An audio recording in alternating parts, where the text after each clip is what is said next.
네, 안녕하세요. 데이업의 김지현입니다. 오늘 LG에너지 솔루션이 실적을 발표했습니다. 따라서 이번 발표에서 이 매출은 어떠했는지, 그리고 앞으로는 어떤 거에 집중을 해야 하는지 이 투자 포인트를 잡는 게 좀 가장 중요하다고 할 수 있겠는데요.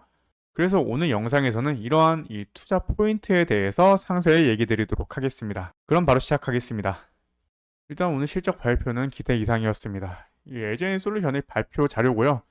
당연히 아직까지는 이 수요 둔화 상황이 너무 급격하게 좀 개선되지 않았기 때문에 이런 전년 동기비에 대비해서는 이 금액은 이 매출과 이 영업이익 각각 해서 약 한 16.4% 그리고 이 38.7% 정도 이 줄어드는 모습을 보여주었지만, 여기서는 상반기 전기차 이 수요 둔화로 인한 이 실적 악화를 얼마나 좀 개선을 했느냐가 좀 중요한데, 이 전분기 대비해서는 이 매출은 이 11.6% 그리고 영업이익은 이 129.5%가 증가했습니다.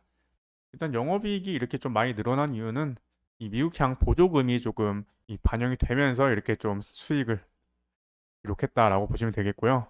이번에 이 매출이 증가한 이유의 키워드는 뭐 두 가지 정도라 볼 수 있습니다. 첫 번째는 이 ESS 매출의 증대, 그리고 이 두 번째는 이 가장 중요한 이 북미 합작 공장 판매에 더해서 이 유럽 고객사의 출하량 확대죠. 그렇다면 이러한 부분이 앞으로는 다시금 계속 성장할 수 있느냐가 결국에는 시장 확대가 이어질 수 있느냐의 핵심이겠는데요. 일단 LG에너지 솔루션 측에서는 이 4분기엔 좀 이 전분기와 좀 유사한 매출 수준을 예상했고, 그리고 이번 이 3분기처럼 이 수익성 개선은 좀 어려울 것 같다라고 얘기를 했습니다.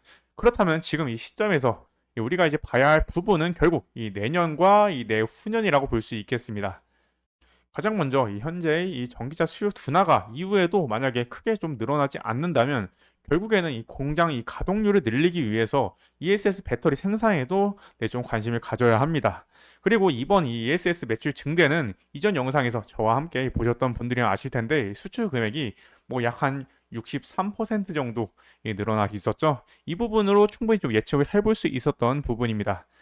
그리고 이 부분은 현재 미국이 중국 이 비전기차 배터리에도 약 한 25%의 관세를 26년에, 그러니까 26년부터 이 매겨질 계획으로 현재 보고 있기 때문에 추후에도 계속해서 좀 성장을 할 가능성이 높다고 보고 있습니다. 그리고 이제 가장 중요한 건 이 4680 배터리라고 할 수 있겠는데요.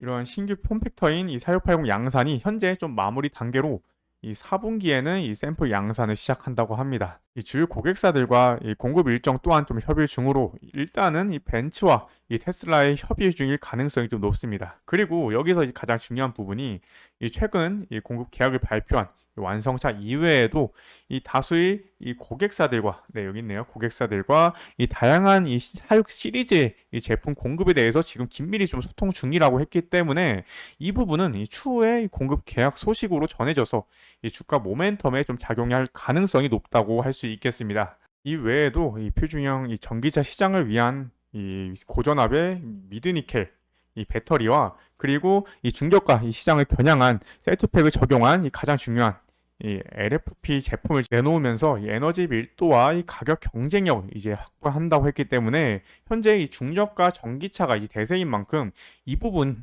이제 이 공급 계약도 좀 기대를 해보아야 하겠네요. 따라서 이런 발표 이후에 전체 이 2차 전지 시장 이 전체가 이 외국인의 수급으로 좀 올라와 주는 긍정적인 모습을 보여주었습니다. 이 LG 솔루션 같은 경우는 이 장기 이평선인 이 갈색과 검은색 선 이 위에서 현재 이 추세 전환을 위한 이 시도를 현재 하고 있는 모습입니다. 따라서 결국에는 이제 이후에 이 2차 시장의 이 분위기가 어떻게 형성하느냐가 이제 중요합니다. 현재 이 전기차나 2차 전지 수요가 내년에 2025년이죠. 2025년부터 이 점차 좀 나아질 것이다라는 전망이 조금씩 나오고 있는 상황입니다. 그리고 이러한 부분은 테슬라의 주가 양상을 확인해 보셔도 이미 반영이 되고 있는 걸 확인할 수가 있죠. 우리나라는 이 테슬라의 상승과 함께 좀 안타깝게도 그 인상의 좀 상승 흐름이 좀 나오지 못하고 있긴 한데, 이 공급 계약이나 뭐 실질적인 이 수출의 상승이 이러한 추가적인 상승을 위해서 조금 필요하다고 생각이 됩니다. 따라서 앞으로는 이 실질적인 이 성과나 또는 기대감이 만들어지는지 계속 좀 확인을 해보도록 하겠습니다. 따라서 이 근 한 달의 수급 상황을 보면요.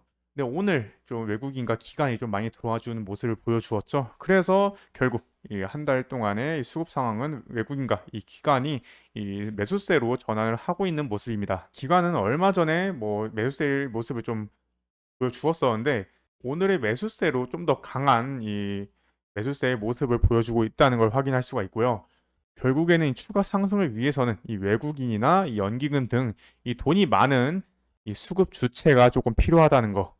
그리고 그걸 위해서는 이 추가적인 모멘텀 소식이 좀 필요하다는 거 참고해 주시면 되겠습니다. 따라서 이후에도 LG에너지 솔루션의 매출 또는 공급 계약 관련해서 계속 추적 분석해서 올바른 정보 전달 드릴 수 있도록 계속해서 노력하도록 하겠습니다. 오늘도 시청해 주셔서 감사합니다.